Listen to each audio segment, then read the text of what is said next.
Assalamualaikum warahmatullahi wabarakatuh. Perkenalkan, nama saya Merinda Nur Oktavia dari kelas 2 MMPIP dari Universitas Islam Negeri Profesor Kiai Haji Saifuddin Zuhri Purwokerto. Pada kesempatan kali ini pada mata kuliah metodologi penelitian kualitatif, saya berkesempatan untuk membawakan chapter report dengan judul Standards of Validation and Evaluation dalam buku Qualitative Inquiry and Research Design karya John W. Creswell. Baik, pada pembahasan mengenai standar validasi dan evaluasi dalam buku Qualitative Inquiry and Research Design oleh John W. Creswell terletak pada bab 9 yang berisi pembahasan mengenai standar validasi dan reliabilitas dan juga standar evaluasi dalam penelitian kualitatif.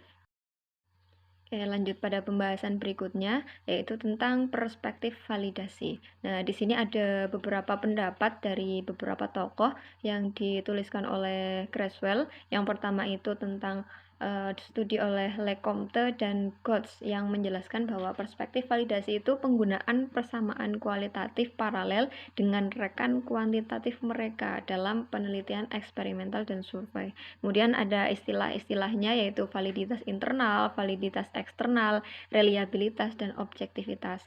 Kemudian pendapat kedua oleh Lincoln dan Guba, penggunaan istilah alternatif yang lebih berlaku untuk aksioma naturalistik. Untuk istilahnya itu kredibilitas, transferabilitas, ketergantungan, dan konfirmasi. Kemudian pendapat yang ketiga itu dari Eisner, penggunaan istilah alternatif yang memberikan standar yang masuk akal untuk menilai kredibilitas penelitian kualitatif. Kemudian istilahnya pembuktian struktural, validasi konsensual, kecukupan referensi, validitas ironis. Lanjut pada slide berikutnya. Sebenarnya masih banyak lagi pendapat lain seperti dari Latter, Walcott, Angen, Whitmore, Cass, dan Mendel, Richardson, dan Peer. Itu beberapa pendapat yang dituliskan oleh John W. Creswell pada bukunya. Creswell meringkas menjadi beberapa hal dari beberapa pengertian yang sudah disebutkan tadi. Yang pertama itu validasi dalam penelitian kualitatif sebagai upaya menilai akurasi temuan sebagaimana dijelaskan oleh peneliti dan partisipan. Kemudian yang kedua, validasi sebagai kekuatan untuk menekankan suatu proses daripada verifikasi yang memiliki nuansa kuantitatif atau kata-kata historis seperti kepercayaan dan keaslian.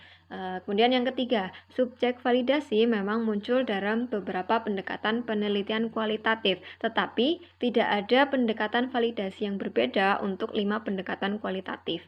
Pendapat berikutnya memberikan saran kepada peneliti menggunakan strategi untuk mendokumentasikan akurasi dari studi mereka. Inilah yang disebut dengan strategi validasi. 8 strategi validasi menurut Creswell. Yang pertama, keterlibatan terus-menerus peneliti di lapangan. Kemudian dalam triangulasi, peneliti menggunakan sumber metode, penyelidik, dan teori yang beragam dan berbeda untuk memberikan bukti yang menguatkan. Kemudian peer review atau debriefing memberikan pemeriksaan eksternal terhadap proses penelitian. Dalam analisis kasus negatif, peneliti memperbaiki hipotesis kerja seiring kemajuan penyelidikan mengingat bukti negatif atau tidak meyakinkan.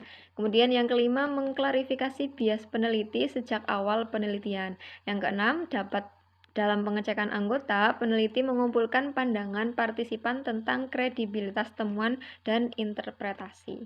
Yang ketujuh, deskripsi yang kaya dan tebal memungkinkan pembaca untuk membuat keputusan mengenai transferabilitas karena penulis menjelaskan secara rinci partisipan atau latar yang diteliti. Dan yang terakhir, audit eksternal memungkinkan konsultan eksternal auditor untuk memeriksa proses dan produk akun, kemudian menilai akurasinya. Lanjut tentang perspektif reliabilitas. Reliabilitas bisa dilakukan dengan beberapa cara. Dapat ditingkatkan jika peneliti memperoleh catatan lapangan yang terperinci dengan menggunakan pita rekaman, berkualitas baik dan menyalin rekaman tersebut. Kemudian fokus pada reliabilitas di sini adalah perjanjian intercoder berdasarkan penggunaan beberapa coders untuk menganalisis data transkrip.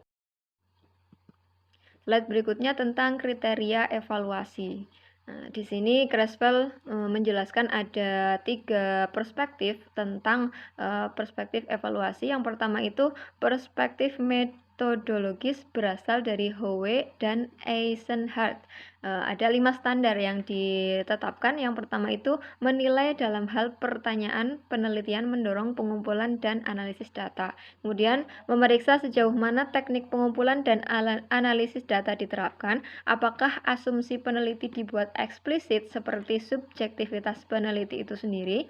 Kemudian, apakah penelitian tersebut memiliki jaminan keseluruhan. Penelitian harus memiliki nilai baik dalam menginformasikan dan meningkatkan praktek.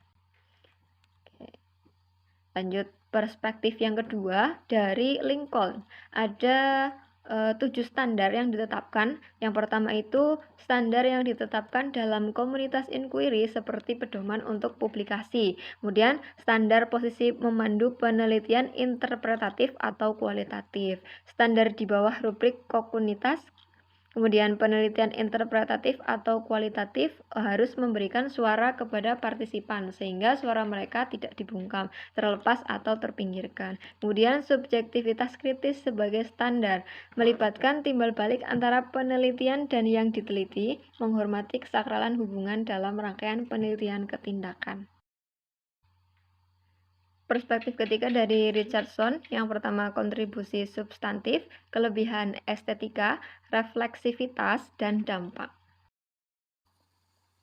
Untuk penelitian naratif, standar yang ditetapkan oleh Creswell yaitu ada berfokus pada satu individu atau 2 atau bahkan 3 individu, kemudian mengumpulkan cerita tentang masalah penting yang terkait dengan kehidupan individu, kemudian mengembangkan kronologi, menceritakan kisah persuasif, melaporkan tema yang dibangun dari cerita secara refleks membawa dirinya ke dalam ruang belajar.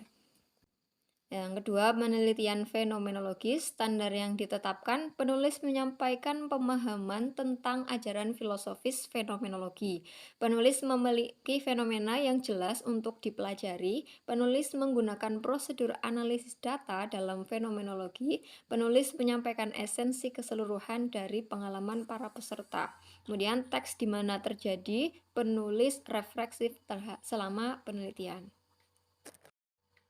Selanjutnya, penelitian grounded theory, studi tentang proses, tindakan, atau interaksi sebagai elemen kunci dalam teori. Proses pengkodean yang bekerja dari data ke model teoritis yang lebih besar, penyajian model teoritis dalam bentuk gambar atau diagram, gambaran cerita atau proporsional yang menghubungkan kategori dalam cerita model teoritis yang menghadirkan pertanyaan lebih lanjut untuk dijawab. Kemudian, refleksivitas atau pengungkapan diri oleh peneliti tentang pendiriannya dalam penelitian.